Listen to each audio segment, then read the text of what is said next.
Bom dia e a paz do Senhor para todos. Eu sou o pastor Israel Araújo.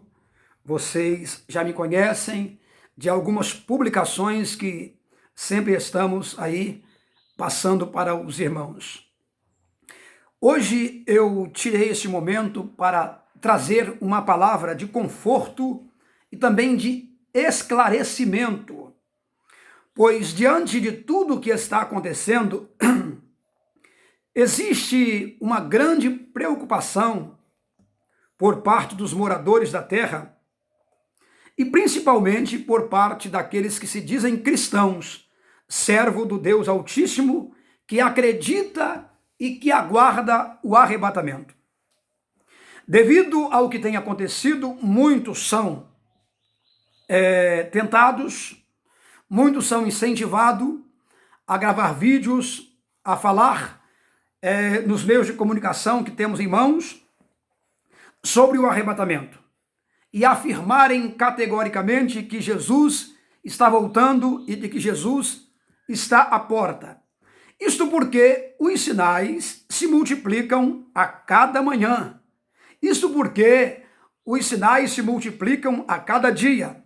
E com base nisso, eles se acham no direito, se acham no dever de estar anunciando que Jesus está voltando para arrebatar a igreja. Será que esta é a mensagem que deveríamos propagar? Que Jesus Cristo está voltando para arrebatar a igreja e que os sinais que estão acontecendo, e principalmente esse tal do coronavírus, tem sido um dos grandes sinais para o arrebatamento da igreja? Será que isso é verdade?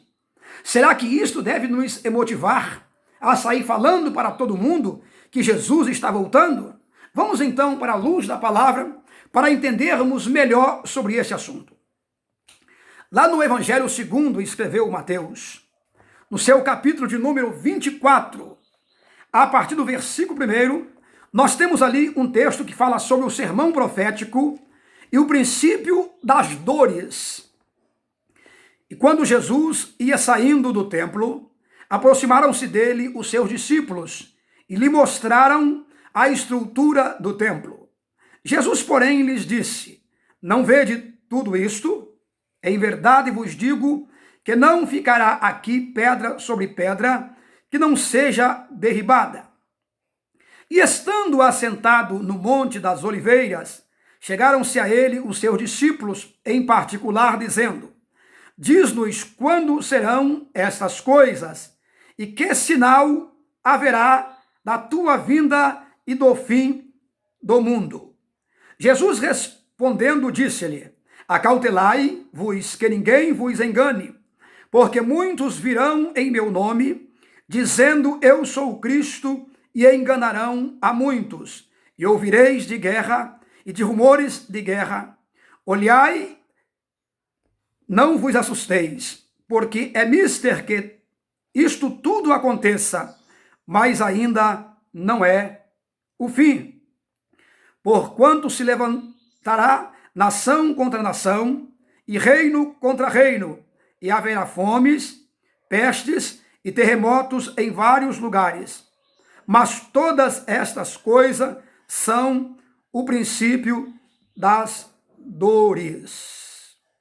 E então vos hão de entregar para serdes atormentados, matar-vos hão, e sereis odiados de todas as gentes por causa do meu nome. Nesse tempo muitos serão escandalizados e trair-se-ão uns aos outros, e uns aos outros se aborrecerão. E surgirão muitos falsos profetas e enganarão a muitos, e por se multiplicar a iniquidade, o amor de muito esfriará. Muito bem. Agora vamos para Lucas, no capítulo de número 21, a partir do verso de número 25, que é o mesmo texto, um texto paralelo. Muito bem. Versículo 5. E dizendo algum a respeito do templo, que estava ornado de formosas pedras e dádivas, disse: quanto a estas coisas que vedes, dias virão em que se não deixará pedra sobre pedra que não seja derribada. E perguntaram-lhe, dizendo: Mestre, quando serão estas coisas? E que sinal haverá quando isto estiver para acontecer? Disse então ele: Vede que não vos enganem, porque muitos virão em meu nome, dizendo: Eu sou, e o tempo está próximo. Não vades, portanto, após eles. E quando ouvireis de guerras e sedições, não vos assusteis, porque é necessário que isto aconteça primeiro, mas o fim não será logo.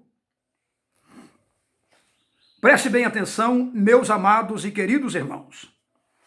Tanto o Evangelho segundo escreveu Mateus, no capítulo de número 24, como também escreveu Lucas, no capítulo de número 21. Eles mostraram para Jesus a estrutura do templo. Templo este que é a continuação do templo de Salomão, o qual foi construído pelo mesmo. Sabemos que o templo de Salomão, uma certa feita por causa do pecado, ele foi destruído. Este mesmo templo Zorobabel reconstruiu, juntamente com o sumo sacerdote Josué, como está lá no livro de Ageu. Escute bem, mais tarde este templo foi reformado por Herodes, lá para os anos 19 a.C., e o acabamento geral deste templo, na verdade, só se deu mais tarde, como nós sabemos pela história. Então, no tempo em que Jesus esteve na terra, no tempo do ministério de Jesus Cristo, este templo, ele existia de forma reformada por Herodes e era uma das maravilhas do mundo. Os discípulos, encantados pela beleza deste templo, pela grandeza deste templo, eles mostram a estrutura deste templo para Jesus. Eles apresentam a glória deste templo para Jesus. Só que quando Jesus olha para aquela grandeza, para aquela estrutura de pedra sobre pedra, Jesus nada fica maravilhado, porque para ele nada é maravilhoso, sendo ele o próprio maravilhoso. Jesus então, ele abre a sua boca e profetiza algo relacionado a este templo, dizendo: vede tudo isso aqui, não ficará pedra sobre pedra que não seja derribada. Jesus está dizendo que essa estrutura ela vai cair, que essa estrutura vai ser derrubada. Só que Jesus, ele não revela o tempo.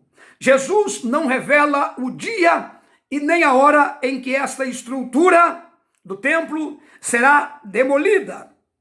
Porém, nós sabemos que isto aconteceu lá nos anos 70, quando o general Tito entrou em Jerusalém com seu exército e colocou fogo na cidade, quebrou os muros de Jerusalém e pôs fogo também em suas portas. O templo foi destruído, houve uma derrota total, houve uma catástrofe total sobre aquele povo. O templo então destruído, cumpre-se a palavra de Jesus, que não ficaria pedra sobre pedra que não fosse derribada. Porém, os discípulos, eles perguntam a Jesus, após eles ter saído dali e subido para o monte. Então, lá no monte, surge então uma pergunta por parte dos discípulos em relação àquilo que Jesus havia falado sobre as pedras que seriam derribadas. A Bíblia disse que, lá no versículo 3 de Mateus, estando assentado no Monte das Oliveiras, chegaram ele, os seus discípulos em particular, dizendo: quando serão estas coisas? E que sinal haverá da sua vinda? Escute bem. Jesus deixou claro para os discípulos, quando eles perguntaram, que não ficaria ali pedra sobre pedra, que não fosse derribada. Só que, mais tarde, um pouco depois, quando Jesus está com os seus discípulos no monte, eles fazem uma pergunta em relação àquilo que Jesus havia falado. Senhor, quando serão estas coisas? Que coisas que eles estão perguntando? A destruição do templo. A destruição do templo, como ele já havia falado.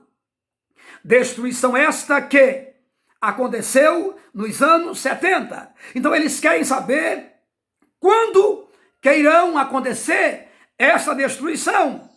Aí Jesus então vai alertar no versículo de número 4.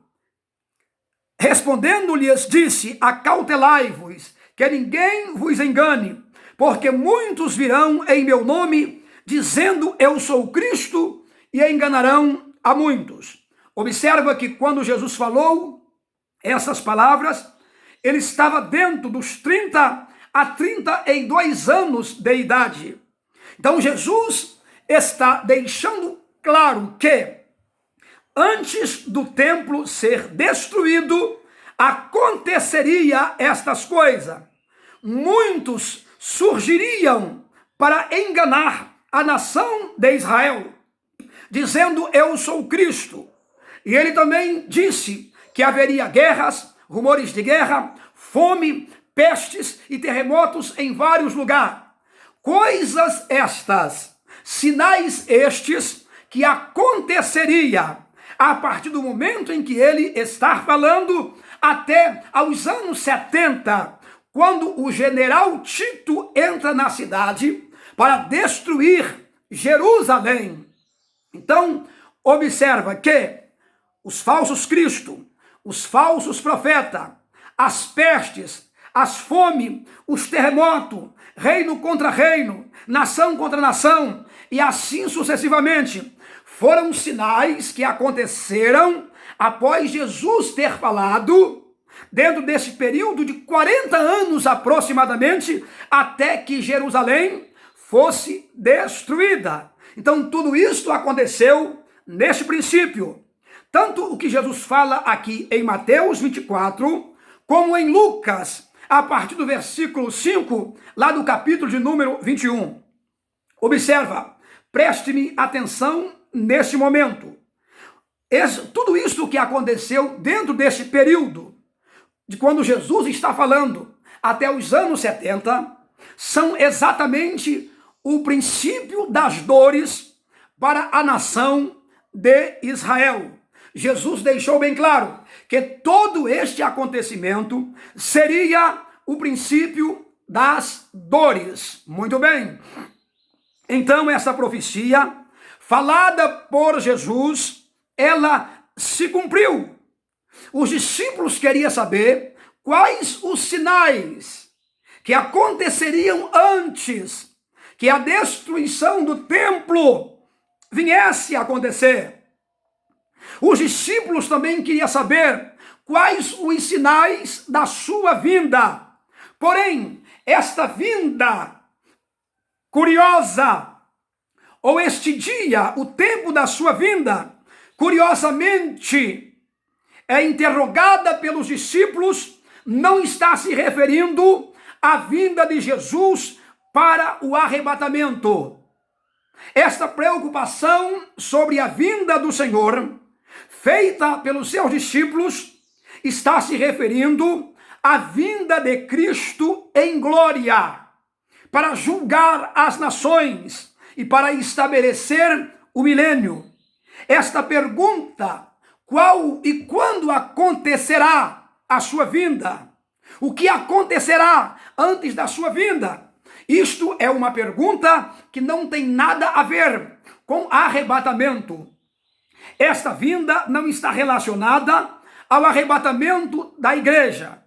respeito muito alguns dos grandes pregadores e também daqueles que se dizem mestre, que pegam este texto de Mateus 24 e de Lucas 21 para querer consolar, para querer confortar a igreja de Cristo de forma equivocada, mostrando os sinais do tempo presente, fome, peste, terremoto, guerras, coronavírus, para querer consolar a igreja com um arrebatamento dentro desse texto. Porém, pelo texto que nós acabamos de ler, ou pelos dois textos que, ora, acabamos de ler, nós não temos base, não há fundamento para se pregar com base neles o arrebatamento da igreja, porque os sinais que acontecem aqui não são os sinais que antecedem o arrebatamento da igreja, mas são sinais que antecedem, em primeiro lugar, a destruição do templo nos anos 70. E isto também já aconteceu. Este é o seu cumprimento na parte A. Porém, a parte B, estes sinais serão evidência para a vinda de Jesus em glória e não para o arrebatamento da igreja. Pastor Israel, os sinais que estão acontecendo e o que acontece em nossos dias não são sinais que evidenciam o arrebatamento da igreja de forma nenhuma. Nunca foram sinais que antecedem e nem que evidenciam o arrebatamento da igreja. Os sinais que aconteceram até os anos 70 foram para cumprir a queda do grande templo, a destruição do grande templo e a destruição de Jerusalém. Isto já aconteceu. Ai das grávidas, ai das que amamentam. Naqueles dias, isso também já aconteceu. Tudo aconteceu dentro deste período. A partir do momento que Jesus fala em Mateus 24 e em Lucas 21, a partir do versículo 5, tudo isto aconteceu. Tudo que está ali aconteceu até no período dos anos 70, quando Jerusalém foi destruída, como já falei aqui algumas vezes. Porém, estes sinais continuam acontecendo. Estes sinais permanecem acontecendo. Sucessivamente, posteriormente, fome, peste, terremoto, doenças desconhecidas, reino contra reino, nação contra nação, continuam acontecendo, mas estes sinais não são sinais para evidenciar o arrebatamento. Naturalmente, estes sinais continuam acontecendo. Eles podem acontecer daqui mais a 10 anos, pode continuar acontecendo daqui a 20 anos, 50 anos, 100 anos, 500 anos, e não tem nada a ver com o arrebatamento. O arrebatamento da igreja era esperado pelos apóstolos do primeiro século. Por isso eles vendiam as suas propriedades. Por isso que os cristãos vendiam as suas propriedades e jogavam aos pés dos apóstolos, para investir no reino de Deus e repartir entre os irmãos carentes, de modo que não houvesse necessidade entre eles. Esta atitude era uma atitude de fé que demonstrava que os primeiros cristãos aguardavam o arrebatamento em seus dias, porque eles viviam como que Jesus tivesse morrido ontem, ressuscitado hoje e estivesse voltando logo amanhã. Paulo também esperava para os seus dias, e o arrebatamento não aconteceu. Veja o que Paulo diz no capítulo de número 4 de 1 Tessalonicenses, a partir do versículo 16. Ele, escrevendo aos cristãos de Tessalônica, disse: porque o mesmo Senhor descerá do céu com alarido, com voz de arcanjo e com a trombeta de Deus, e os que morreram em Cristo ressuscitarão primeiro. Ele estava falando sobre a ressurreição dos santos que morreram em Cristo, e disse também: e nós, o que estivermos vivos, seremos transformados. Quando Paulo fala e nós, ele se colocava num grupo dos que seriam arrebatados, tendo o seu corpo transformado.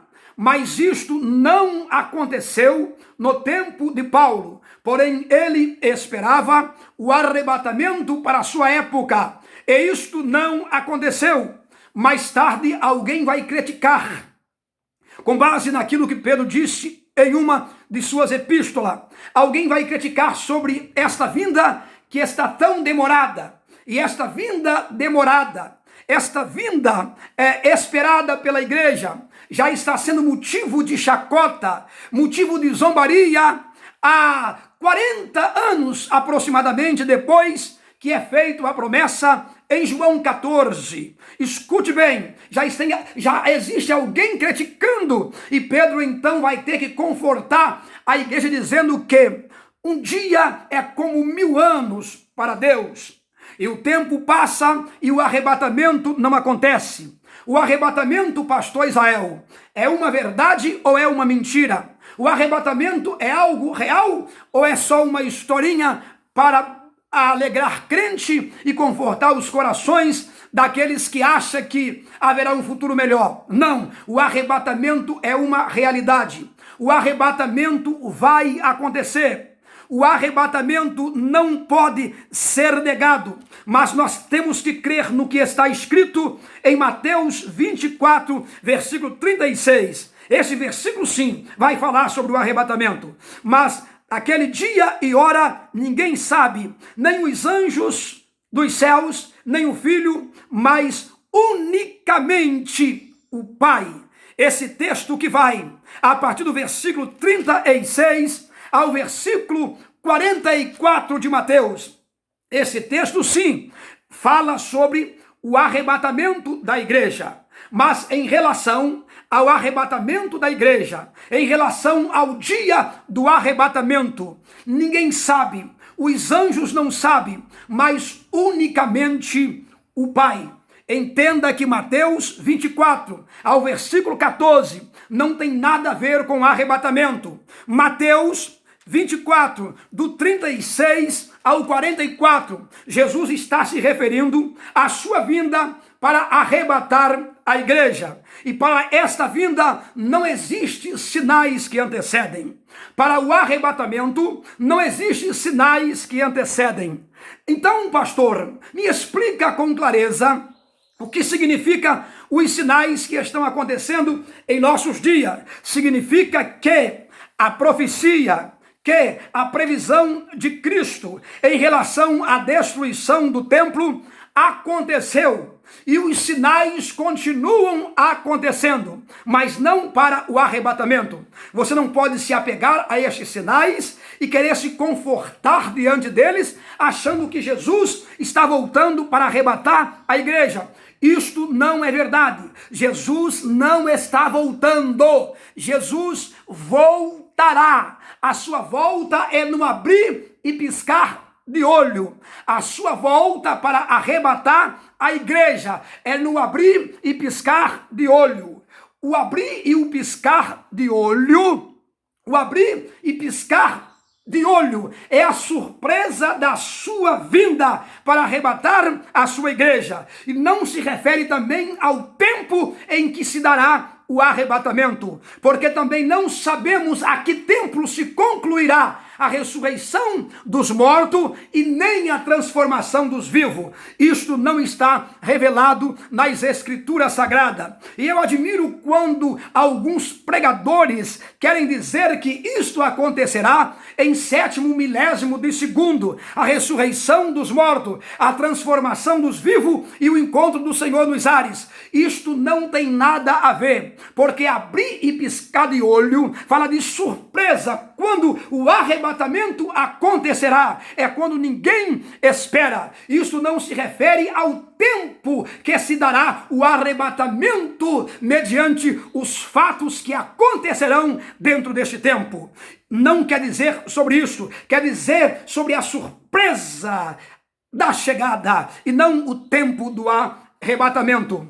Existe também um outro versículo que disse que, como o relâmpago que sai do Oriente e se mostra no Ocidente, assim será a vinda do Filho do Homem. Por que Jesus falou que é como o relâmpago que sai do Oriente e que se mostra no Ocidente?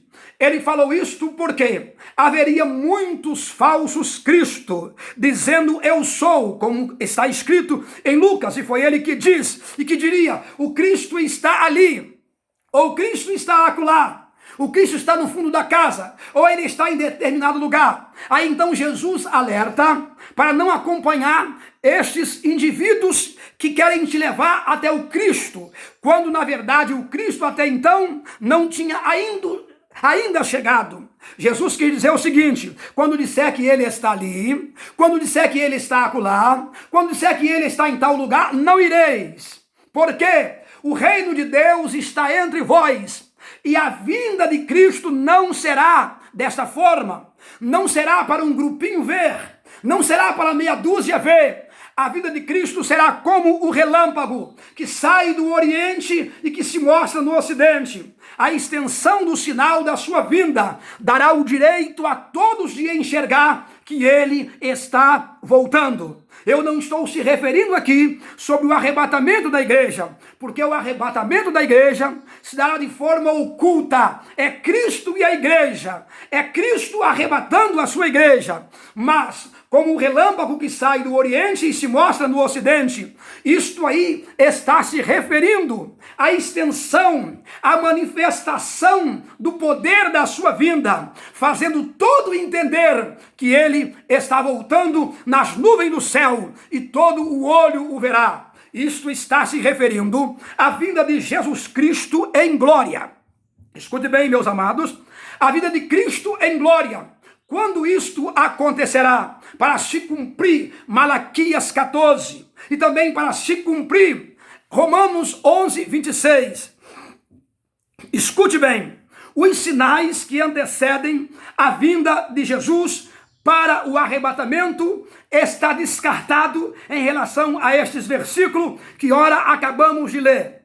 Porém, os sinais para a vinda de Jesus em glória hão de se repetir. Mas, escute bem, após o arrebatamento da igreja, estes sinais de fome, de pestes, de guerra, esses sinais de divisão política e de divisão religiosa, após o arrebatamento, estes sinais irão cessar por um período de tempo, principalmente os sinais de divisão política, de divisão religiosa, os sinais da fome e de reino contra reino. Estes sinais irão cessar após o arrebatamento da igreja, que pode acontecer a qualquer momento, independente de sinais externos, como alguns querem mostrar que são sinais para o arrebatamento. Olha só, quando acontecer o arrebatamento da igreja, quando acontecer o arrebatamento da igreja, o mundo vai entrar em um período de 7 anos, marcado pelos 4 cavaleiros de Apocalipse, no seu capítulo de número 6. Ali você vai ver os selos sendo abertos. Ali você vai observar um primeiro cavalo de cor branca, e é chamado de o cavaleiro do cavalo branco. Pastor Israel, quem é o cavalo branco de Apocalipse 6? Que é o primeiro cavalo, porque ali existe 4 cavalos. Há o cavalo branco, há o cavalo amarelo, o cavalo vermelho e o cavalo preto. Preste-me bem atenção aqui. O cavalo branco do Apocalipse é o primeiro período do governo do anticristo. O primeiro período do governo do anticristo é um período de 3 anos e meio. Porque o período em sua totalidade é de um tempo. A Bíblia fala sobre um tempo e metade de um tempo. O que é um tempo, pastor Israel? O tempo é o período de 7 anos. Após a igreja ser arrebatada, o primeiro tempo se inicia. É o anticristo sobre o cavalo branco para trazer 3 anos e meio de paz para o mundo. E neste período, a nação de Israel terá feito aliança com o anticristo, porque o mesmo vai trazer uma paz sobre toda a terra. Escute bem, esta paz fingida vai durar 3 anos e meio. O anticristo, ele é o maior interesseiro de evitar os sinais. O anticristo, ele é o maior interessado de evitar os sinais que antecedem a vinda de Jesus Cristo em glória, que se dará no final do segundo período da grande tribulação. Escute bem, se o anticristo pudesse manter a paz de 3 anos e meio sobre a terra e prolongar a mesma por tempo indeterminado, ele faria isto. Porque até então as nações ficariam sob o seu poder e ele ficaria como Deus o adorando. Escute bem, só que este período será interrompido porque existe um povo na terra, o povo de Israel na terra, o povo judeu na terra, que não vai aceitar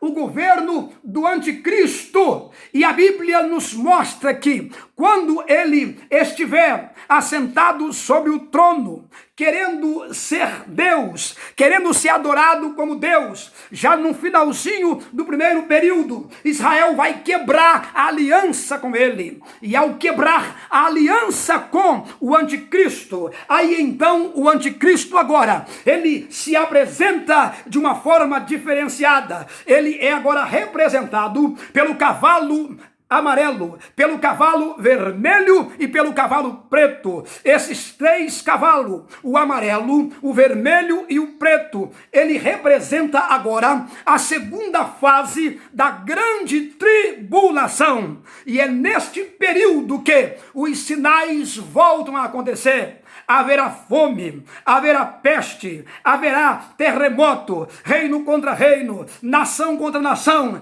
Haverá uma catástrofe que vai atingir o mundo inteiro como resultado dos juízos de Deus que cairá sobre o trono do anticristo e sobre todos os que habitam sobre a terra. Quando então estes sinais do segundo período começarem a acontecer, com a chegada do cavalo amarelo, do cavalo vermelho, do cavalo preto, que é o tempo de grande tribulação para a nação de Israel e também para tentar todos os que habitam na terra, como está em Apocalipse 3:10.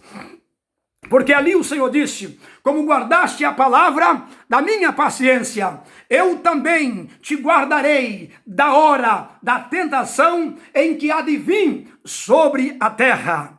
Apocalipse 3:10 fala sobre a grande tribulação. Entenda que até os anos 70, o que aconteceu com a nação de Israel foi o princípio das dores. Princípio das dores não tem nada a ver conosco, com a igreja. A igreja não está passando pelos princípios das dores. Princípio das dores, no momento, não tem nada a ver com o gentio e nem com os povos ímpios. O princípio das dores foram para a nação de Israel.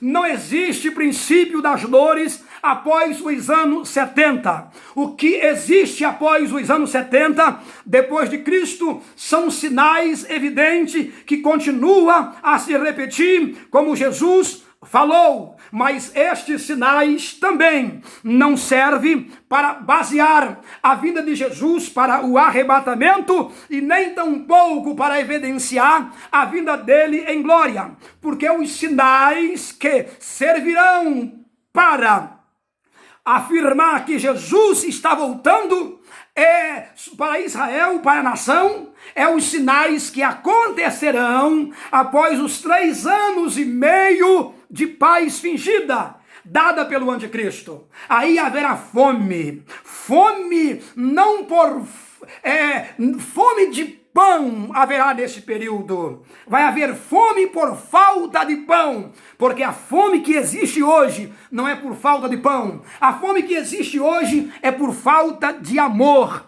Porque o trigo que tem nos Estados Unidos dá para comprar pão para todos os pobres do mundo e matar a fome de todo mundo. Só que a fome que haverá, a após a paz fingida, após os 3 anos e meio de paz, que haverá na grande tribulação, após os 3 anos e meio de paz, a fome que haverá nesse período é fome por falta de pão, não é por falta de amor. Neste período, Deus dará limpeza de dente aos povos da terra. Limpeza de dente é uma linguagem que os profetas usavam na antiga aliança, quando Deus eliminava o pão da terra e matava o povo de fome. A fome que vai acontecer no período da grande tribulação não é esta fome que nós conhecemos em nossos dias. Esta fome de hoje é fome por falta de amor, porque pão existe. Agora, a fome que haverá no período da grande tribulação é fome por falta de pão. E a tribulação que acontecerá neste período, ela será em primeiro plano para a nação de Israel, porque esta grande tribulação está relacionada a Israel. O que eles enfrentaram nos anos 70 foram apenas o princípio das dores, que não tem nada a ver conosco. E o que Israel irá enfrentar após os 3 anos e meio, que é a realidade da grande tribulação prevista por Jesus Cristo, o que eles vão enfrentar neste período é aquilo o qual o Senhor já havia antes falado. E esta tribulação é especificamente para Israel, mas como consequência disso, para Israel, todo o mundo vai participar dessa influência, desse juízo, desse castigo, dessa disciplina divina. Todos terão que participar da grande tribulação, menos a igreja, porque a igreja será arrebatada antes da grande tribulação. Pastor Israel, a igreja passará pela grande tribulação? De forma nenhuma. A igreja não passará pela grande tribulação. Precisamos, porém, entender que a grande tribulação é um período de 7 anos, dividido em 2 partes. A primeira parte é o período da paz fingida, representada pelo cavalo branco. E a segunda parte é o período da grande tribulação, representado pelo cavalo amarelo, pelo cavalo vermelho, e pelo cavalo preto, pelo cavalo vermelho e pelo cavalo preto. Entenda só, esse período é representado pelo cavalo amarelo, pelo cavalo vermelho e pelo cavalo preto. Escute só, meus amados e queridos irmãos, porém a igreja não passará por esta grande tribulação. Há possibilidade da igreja de Cristo passar pelo primeiro período da grande tribulação, que é o período da paz fingida,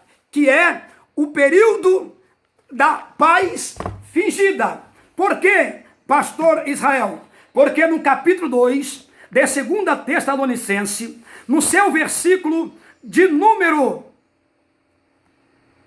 2, está escrito assim: que não vos movais facilmente do vosso entendimento, nem vos perturbeis, que por espírito, que por palavra, que por epístola, como se o dia de Cristo estivesse já perto. Eu quero que os irmãos entendam aqui. Em 1 Tessalonicenses, no capítulo 4, Paulo falou sobre o arrebatamento da igreja, mas os cristãos de Tessalônica, eles estão um pouco confusos. Então Paulo vai dizer para eles, explicando com detalhe, como será o arrebatamento da igreja. Escute bem, Paulo fala: vocês não podem se mover facilmente do vosso entendimento, nem vos perturbeis, que é por espírito, que por palavra, que por epístola. A primeira epístola, no capítulo 4, talvez tinha sido mal interpretada pelos cristãos de Tessalônica. E Paulo vai falar: ninguém de maneira nenhuma, no versículo 3, ninguém de maneira alguma vos engane, porque não será assim, sem que antes venha a apostasia e se manifesta o homem do pecado, o filho da perdição. Escute só, a igreja não será arrebatada segundo os ensinamentos de Paulo. Ninguém de maneira alguma vos engane, porque não será assim, sem que antes venha a apostasia e se manifesta o homem do pecado, o filho da perdição. Nós temos aqui duas coisas que antecedem o arrebatamento no versículo 3 de 2 Tessalonicenses, no capítulo de número 2. O primeiro sinais que evidencia a vinda de Jesus é a apostasia, e o segundo sinal é a manifestação do homem do pecado. Os dois grandes sinais que Paulo coloca como sinais que precedem a vinda de Jesus para o arrebatamento. O primeiro é a apostasia e o segundo é a manifestação do anticristo. O anticristo há de se manifestar antes do arrebatamento da igreja. Se o anticristo se manifesta antes do arrebatamento da igreja, nós passaremos pelo período do cavalo branco ou entraremos o início do cavalo branco. Mas a igreja não entrará no período em que se dará o cavalo amarelo, o cavalo vermelho e o cavalo preto. A igreja não passa por esse período do cavalo amarelo, do cavalo vermelho e do cavalo preto. Ela tem possibilidade de passar pelo período do cavalo branco, porque no início desse período haverá apostasia, ou antes desse período haverá apostasia. Depois da apostasia há de se manifestar o homem do pecado. Então o homem do pecado é o anticristo, e há uma possibilidade da igreja ser arrebatada neste primeiro período, onde não há tribulação, onde não há morte, onde não há guerra, onde não há fome. É o período da paz fingida. Deus pode pegar a igreja e raptar a igreja neste período para cumprir o que está escrito. Isso pode acontecer antes ou depois deste período. Antes desse período ou neste período. Mas depois desse período de paz, jamais poderá acontecer. Porque no Apocalipse 3:10, o Senhor prometeu que Ele vai guardar a igreja da hora da tentação em que há de vir sobre a terra. Ele não disse guardar na hora. Se fosse na hora, a igreja passaria pela tentação. Porém, é da hora. Então, se ele vai guardar da hora, é porque a igreja não estará presente no período da grande tribulação. Que Deus em Cristo possa, meu amigo e minha amiga, confortar o seu coração, abençoar a sua casa, a sua família, e que você permaneça na esperança, na certeza que Jesus virá para buscar a sua igreja. Mas os sinais que estão acontecendo não devem te espantar e nem deixar você emocionalmente abalado, vivendo preocupado com o arrebatamento. Você não pode viver preocupado com o arrebatamento. Você tem que estar preparado para o arrebatamento, pregando até que ele venha, anunciando o evangelho até que ele venha. Você não pode viver de forma ansiosa, esperando o arrebatamento, porque a ansiedade é irmã da incredulidade. A ansiedade é algo negativo, que você não pode ocupar o seu coração com ansiedade. Jesus virá para buscar a igreja, mas lança fora a ansiedade. Jesus virá para buscar a igreja, mas rejeita ficar ocupando a sua mente e os seus sentimentos, rejeita ficar alterando o seu emocional por causa de sinais. Jesus virá independente dos sinais. Se houver guerra, Jesus virá. Se não houver guerra, Jesus virá. Se houver paz, Jesus virá. Se não houver paz, Jesus virá. Se houver fome, Jesus virá. Se não houver fome, Jesus virá. Jesus vem independente dos sinais. Conclusão: estes sinais de Mateus 24 e de Lucas 21 são sinais relacionados à nação de Israel que se cumpriram nos anos 70, quando o general Tito destruiu Jerusalém. Os sinais que acontecem na atualidade não precedem a vinda para o arrebatamento. Os sinais que antecederá a vinda de Cristo em glória são os sinais que acontecerão depois dos 3 anos e meio da paz fingida estabelecida pelo cavalo branco.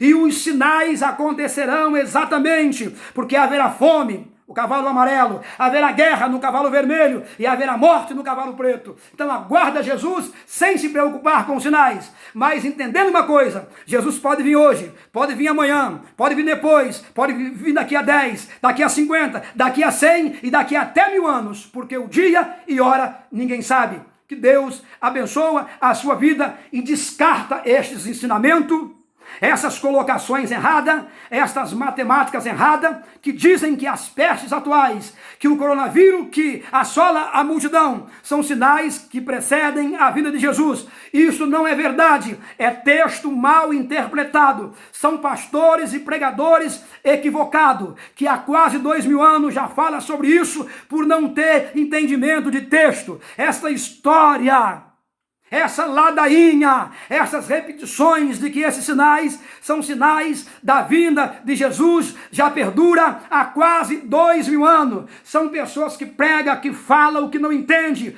confundindo a vinda de Jesus em glória com o arrebatamento da igreja. E se vocês acharem por bem, eu posso estar falando um pouco mais e continuar esse assunto sobre outros pontos mais importantes da escatologia, no que se refere ao arrebatamento da igreja, o nosso encontro com ele nos ares, ou as bodas do Cordeiro durante 7 anos com Cristo. Eu posso também falar sobre a vinda dele em glória para salvar Israel, como está escrito no capítulo 11 de Romanos, no versículo 26, que de Sião virá o libertador e apartará de Jacó a impiedade.